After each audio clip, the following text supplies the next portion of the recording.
نبی پاک صلی اللہ علیہ وسلم کی حدیث ہے مسلم میں تبرانی میں، حضور نے فرمایا آؤ میں تمہیں پچھلے زمانے کے ایک ایماندار نوخیز ولی اللہ کی بات سناؤں۔ پچھلے زمانے حضور نے فرمایا پچھلے زمانے میں ایک بادشاہ جادو کے زور پہ حکومت کرتا تھا۔ جب وہ ایک جادوگر اس نے رکھا ہوا تھا تو جادوگر اس کو جادو بتاتا، وہ جادو کے زور پر حکومت کرتا۔ جادوگر بوڑھا ہو گیا تو کہنے لگا بادشاہ کو نوجوان میرے پاس بھیج دے، اب میں بوڑھا ہو گیا ہوں، میرا پتہ کوئی نہیں کب مر جاؤں۔ ایک نوجوان کی ڈیوٹی لگائی، بڑا زیرک سمجھدار اپنے رعایا میں سے چن کے جو ذہین فطرت مزاج بچہ تھا وہ اس نے لگایا۔ اللہ کے محبوب علیہ الصلوۃ والسلام فرماتے ہیں بچہ جادو سیکھنے لگا، وقت گزرنے لگا۔ بچہ جب جادو سیکھنے جاتا تو رستے میں ایک راہب بھی تھا جو انجیل جانتا تھا، وہ اللہ اللہ سکھاتا، لوگوں کو حضرت عیسیٰ علیہ السلام کی تعلیمات سے آگاہ کرتا۔ اس نے دیکھا کہ یہاں بھی لوگ اکٹھے ہیں تو وہ بچہ اس راہب کے پاس بھی اٹھنے بیٹھنے لگا۔ اب جب اس کے ساتھ اس کی گفتگو بڑھنے لگی تو اس کو باتوں میں لذت آنے لگی۔ اس نے راہب نے پوچھا کہ تو کون ہے اور کس طرح سے آیا ہے، کیا تیرا معاملہ ہے؟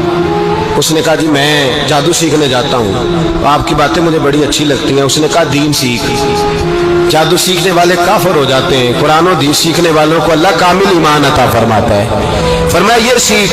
بچہ بیٹھنے لگا، اس کے پاس آنے لگا، باتیں دل میں گھر کرنے لگی۔ ایک وقت آیا کہ مسلمان ہو گیا، اور مسلمان کیسے ہوا؟ بچہ کہتا میں تجربہ کر کے ہوا، اب میں تھوڑا سا وقت جادوگر کے پاس بھی جاتا اور باقی سارا وقت وہاں بیٹھتا۔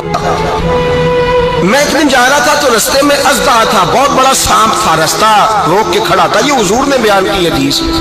نبی پاک صلی اللہ علیہ وسلم فرماتے ہیں بچہ کہتا ہے کہ رستے کے اندر سانپ ہے، رستے بند ہے، لوگ چھتوں درختوں پہ چڑھے، ہراش ہے۔ کہتے چھوٹا سا روڑا میں نے اٹھایا تو میں نے کہا اللہ اگر جادوگر سچا ہے تو اسے مار دے۔ چھوٹا سا روڑا میں نے پھینکا، اژدہا کوئی نہ مرا۔ پھر چھوٹا روڑا اٹھایا، میں نے کہا اللہ اگر وہ عالم سچا ہے تو اسے مار دے۔ اب جب میں نے روڑا مارا تو اژدہا مر گیا۔ میرے اندر سے گواہی آئی نہیں دین کی باتیں سچی ہیں، نہیں قرآن کی باتیں اسلام سمجھانے کے لیے عرض کر رہا ہوں، اگرچہ اس دور میں انجیل تھی، اللہ رسول کی باتیں اچھی ہیں۔ کہتے میں مسلمان ہو گیا، اب میں نے راہب کے پاس ہی رہنا شروع کر دیا، جادوگر کے پاس چھوڑ دیا، اس بچے نے آنا۔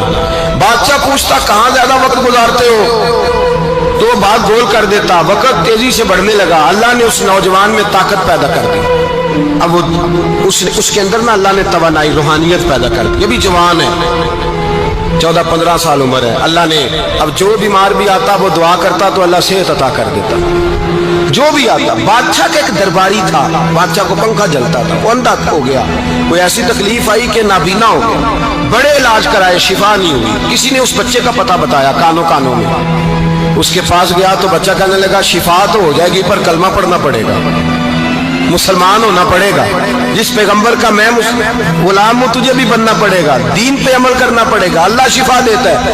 اس نے کہا تو مجھے کلمہ پڑھا، مجھے شفا دے، میں تیار ہوں۔ اس نے کہا شفا تو اللہ دیتا ہے۔ اس نے اللہ تبارک و تعالیٰ کا ذکر کر کے دعا مانگی، یہ مسلم شریف میں حدیث ہے، طبرانی میں موجود ہے۔ اللہ نے اسے شفا دی، اس نے کلمہ پڑھنا شروع کر دیا۔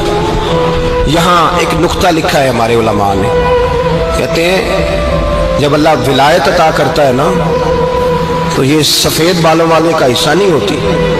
اگر جوانی میں کوئی آدمی توبہ کر کے تصوف کے راستے پہ چلتا ہے تو سب سے زیادہ ولایت اللہ اسے عطا فرماتا ہے، سب سے زیادہ ولایت اس کے پاس ہوتی ہے۔ ابھی اس کے بال کالے ہیں، چڑھتی جوانی ہے، دعا کی تو اللہ نے، اور حدیث پاک میں موجود ہے کوڑے آتے تو شفا یاب ہو جاتے، اندھے آتے تو شفا یاب، برس والے آتے تو اللہ سے دے۔ جوان ہے، بادشاہ کے پاس وہ واپس گیا، وہ جو آدمی جس کی آنکھیں ٹھیک ہوئی تھی۔ بادشاہ نے پوچھا کہ کیسے شفا ملی تو کہنے لگا میرے رب نے شفا دی ہے۔ بادشاہ سجدے کراتا تھا، اپنے آپ کو منواتا تھا، معاذ اللہ، کہنے لگا میرے علاوہ کون رب ہے؟ اس نے کہا وہی رب ہے جس نے تجھے پیدا کیا ہے، اور وہی رب ہے جس نے مجھے اندھے کو آنکھیں دی ہیں، وہی ہے میرا مالک۔ کہا اچھا تو مجھے نہیں مانتا؟ کہا نہیں میں اپنے رب کو مانتا ہوں۔ بادشاہ نے اسے سزا دی، ستایا، اس نے بچے کا پتہ بتایا، پھر بچے کو بلا کے ستایا تو اس راہب کا پتہ بتایا، راہب بھی قتل ہو گیا، نابینا بھی قتل ہو گیا۔ بادشاہ نے کہا سپاہیوں سے اس بچے کو لے جاؤ اور پہاڑ کی چوٹی پہ جا کے نیچے پھینکو تاکہ مر جائے۔ بچہ پہاڑ کی چوٹی پہ گیا تو ہاتھ اٹھا کے کہنے لگا یا اللہ میرے لیے نہیں اپنے لیے، میرے لیے نہیں اپنے لیے انہیں اپنی قدرت کے جلوے دکھا۔